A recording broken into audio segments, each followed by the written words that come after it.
it is typical, I think, of the Labour Party that it has spent a lot of time thinking that there must be one magic bullet, one single lever that can be pulled that will transform our fortunes in Scotland. And the difficulty is that there are no magic bullets, there are no levers. Times reports that Andy Burnham will make a decision within the next few weeks about Britain's biggest undeveloped North Sea oil and gas sites. It's understood that he and the Energy Secretary, Miatta Fahnbulleh, could give the green light to drilling at two much talked about oil and gas fields, Rosebank and Jackdaw, both off the Scottish coast. It's a decision that will prove popular in large parts of the northeast of Scotland who rely on the industry. But is it a move that could change Labour's fortunes north of the border? Joining me now is the Times columnist Alex Massie. Welcome to the show. Good morning, Ed. Well, of course, the Tories won the by-election in Aberdeen South, and many attributed that, well, I mean, it is attributed to the fact that people want oil and gas jobs in the northeast of Scotland. I think if Miatta Fahnbulleh is going to go to Aberdeen, then surely the decision has to go only one way. You would think so, and indeed common sense and logic would suggest that this is a decision that should have been made years ago.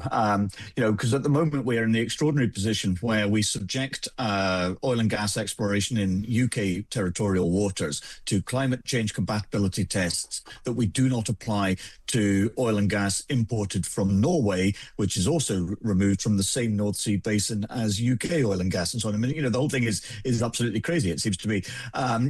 The notion, however, that this will on its own be sufficient to revive the Labour Party's fortunes in Scotland is something of a stretch. The Labour Party's problems in Scotland are fairly existential at the moment. They're at every single election to the Scottish Parliament since devolution was enacted in 1999, Labour have returned fewer and fewer MSPs at every successive election. So, the notion that any single policy decision can revive Labour in Scotland is fanciful. And it is typical, I think, of the Labour Party that it has spent a lot of time thinking that there must be one magic bullet, one single lever that can be pulled that will transform our fortunes in Scotland. And the difficulty is that there are no magic bullets, there are no levers. There are no magic bullets, but in some ways this is smart politics, because if Labour do finally make a decision on this, they can at least take the fight to the SNP, who are split on this, because the Aberdeen South MSP from the SNP, Jack Middleton, has called for the fields to be approved by the government, whereas John Swinney, the leader of the SNP, is much more equivocal, isn't he?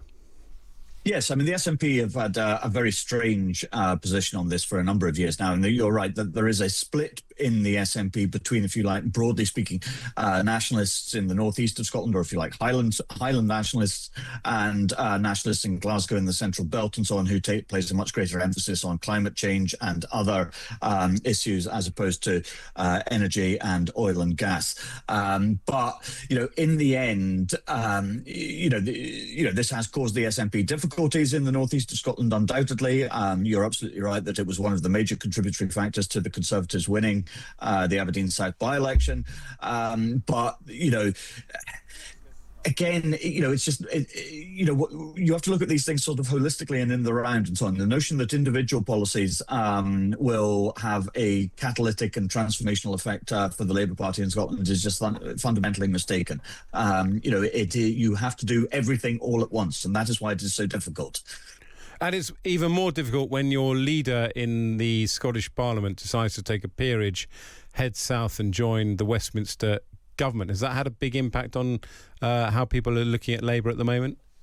Yeah, well, I mean, a couple of months ago, Anna Sah was asked, so would you ever take a peerage and a position in the government? He said, certainly not. In fact, I'm interested in abolishing the House of Lords. I think it's appalling that we have all these unelected legislators. And yet, having presided over, Labour's worst ever result in the history of devolution in Scotland, lo and behold, he takes not a chicken run, an ermine run to the House of Lords. And, the optics of it are obviously very, very bad. It's not something that is going to dominate the agenda in Westminster or in London, but in Scotland it looks very, very bad.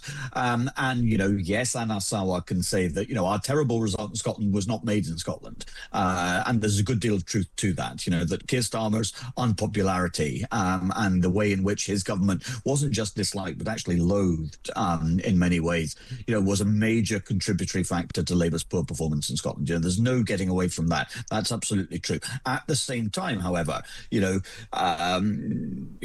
leader of the party has to take some responsibility. And it turns out that taking responsibility now means going back on your word, quitting and accepting a peerage and a junior ministerial post. At the very least, one would say that this is not a particularly dignified process.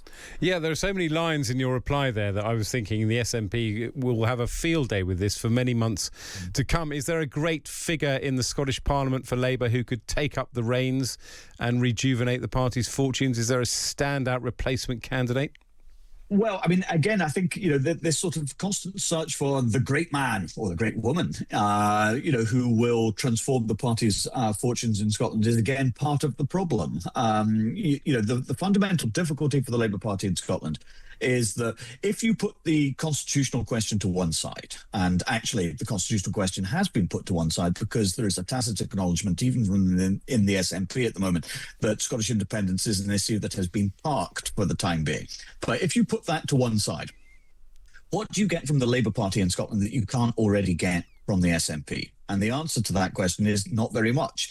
That the SNP has stolen Labour's clothes in Scotland and has done so over the course of many, many years. So the notion that one individual can turn all of this around just through sheer force of charisma or magnetism or whatever is, again, I think, a deluded proposition.